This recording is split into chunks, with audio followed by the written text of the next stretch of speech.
Bienvenue sur Afrique Aqua Plus, votre chaîne 100% aquaculture. Aujourd'hui, nous allons poursuivre le cours de pisciculture sur la fertilisation d'un étang pour la pisciculture. Nous allons aborder notamment le module 5 qui porte sur l'ajustement des doses de fertilisants. L'ajustement des doses de fertilisants dans un étang est essentiel pour maintenir un équilibre optimal entre la productivité biologique, croissance du phytoplancton et des poissons et la préservation de la qualité de l'eau. Cet ajustement doit être basé sur des observations régulières et des analyses de l'eau afin de réagir aux changements dans l'écosystème de l'étang. Voici les étapes à suivre pour ajuster correctement les doses de fertilisants. On aborde la première étape qui est l'observation des indicateurs clés. Avant d'ajuster les doses de fertilisants, il est important de surveiller certains paramètres qui permettent de comprendre comment l'étang réagit à la fertilisation actuelle. Les indicateurs incluent la couleur de l'eau. Une eau légèrement verte ou brune est un bon signe de croissance de phytoplancton. Si l'eau est trop claire ou trop trouble, des ajustements sont nécessaires. La transparence de l'eau, ça se fait avec le disque de Secchi. La mesure de la clarté de l'eau est un indicateur direct de la quantité de phytoplancton dans l'étang. Les niveaux de nutriments, des tests réguliers des niveaux d'azote et de phosphore sont nécessaires pour éviter les excès ou les déficiences en nutriments. Les niveaux d'oxygène dissous. Si l'oxygène dissous est trop bas, cela peut indiquer une surfertilisation qui entraîne une prolifération excessive d'algues et une consommation accrue d'oxygène. On aborde la deuxième partie de ce module,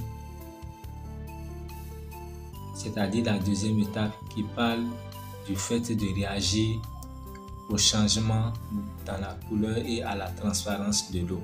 La couleur et la transparence de l'eau sont les indicateurs les plus faciles et les plus immédiats à observer pour ajuster les doses de fertilisants. Une eau trop claire, c'est-à-dire la transparence est supérieure à 50 cm. Cela indique que l'étang manque de nutriments et qu'il y a peu de phytoplancton. La dose de fertilisant doit être augmentée progressivement. Ajouter 25 à 50% de la dose initiale de fertilisant et observer les changements au cours des 1 à 2 semaines suivantes. Si la transparence diminue à environ 30 à 50 cm, cela signifie que l'ajustement a été efficace. Une eau trouble ou trop verte, c'est-à-dire que la transparence est inférieure à 30 cm. Cela peut indiquer une prolifération excessive d'algues, c'est-à-dire une eutrophisation due à une surfertilisation. Réduisez les doses de fertilisants de 25 à 50% pour éviter que les algues n'étouffent l'étang et ne consomment tout l'oxygène. Surveillez l'eau après 1 à 2 semaines.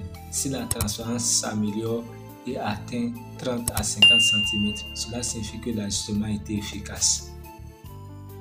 Nous allons aborder la troisième étape qui porte sur le fait de réajuster en fonction des niveaux de nutriments.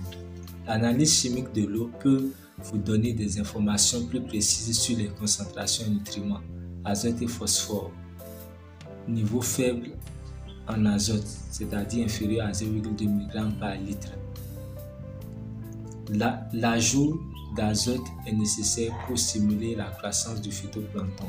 Augmenter la quantité de fertilisants azotés comme l'urée ou le nitrate d'ammonium de 20% à 30% de la dose initiale. Les niveaux faibles en phosphore, c'est-à-dire inférieur à 0,2 mg par litre. Un faible niveau de phosphore limite également la croissance du phytoplancton. Augmenter la dose de fertilisants phosphatés de 20% à 30%. Niveau élevé en azote ou en phosphore. Si les niveaux d'azote ou de phosphore sont trop élevés, c'est-à-dire au-dessus de 0,5 mg par litre pour l'azote et 0,05 mg par litre pour le phosphore, cela indique une surfertilisation. Réduisez immédiatement la quantité de fertilisant de 25% à 50% pour éviter une eutrophisation. Merci de m'avoir suivi. N'hésitez pas à me contacter à mon email modesterecherche@gmail.com ou à me contacter sur WhatsApp au numéro mentionné sur l'écran. N'hésitez pas de vous abonner à ma chaîne si ce n'est pas encore fait. Likez ma vidéo, commentez-la. À la prochaine pour une nouvelle vidéo.